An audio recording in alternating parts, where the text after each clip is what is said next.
18 minutes.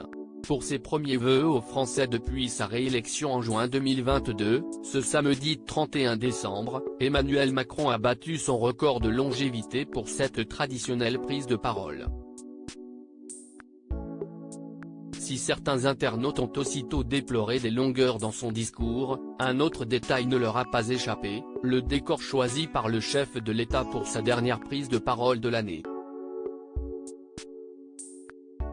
Ce samedi 31 décembre, le président de la République a fait le choix de s'exprimer, non pas depuis son bureau officiel, mais depuis son bureau personnel au sein du palais de l'Élysée. Les internautes ont alors largement eu le loisir d'observer la longue bibliothèque qui s'étendait le long du mur derrière lui, une disposition qui n'a pas vraiment fait l'unanimité. Emmanuel Macron a donc décidé d'enregistrer ses vœux depuis la bibliothèque d'une classe d'école primaire.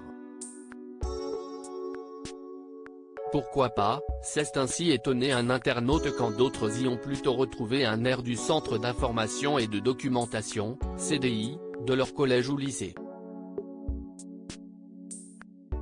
Certains se sont amusés de cette ressemblance avec ce lieu incontournable des établissements scolaires au vu de l'ancienne profession de la première dame, Brigitte Macron.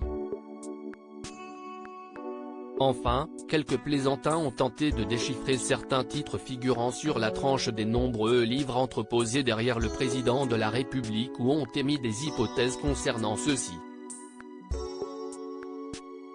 Photo, Emmanuel Macron marqué par l'exercice du pouvoir, son évolution physique depuis 2017 en 2020, un hommage à Valéry Giscard d'Estaing. Si le décor choisi par le président de la République pour présenter ses vœux a été autant scruté, ce samedi 31 décembre, c'est peut-être parce que ce dernier a habitué les téléspectateurs à changer de lieu chaque année. En 2019, il avait pris la parole devant une fenêtre donnant sur les jardins de l'Élysée, rappelle le Huffington Post. Puis, en décembre 2020, il avait rendu hommage à Valéry Giscard d'Estaing, décédé quelques semaines plus tôt des suites du Covid-19, en imitant sa posture de 1975, assis dans un fauteuil devant une cheminée réconfortante. Enfin, en 2021, Emmanuel Macron était de retour devant une fenêtre donnant, là encore, sur les jardins de l'Élysée et plus précisément sur une fontaine qui se situait, en arrière-plan, au même niveau que son visage, une juxtaposition qui avait quelque peu perturbé certains internautes et entravé leur concentration.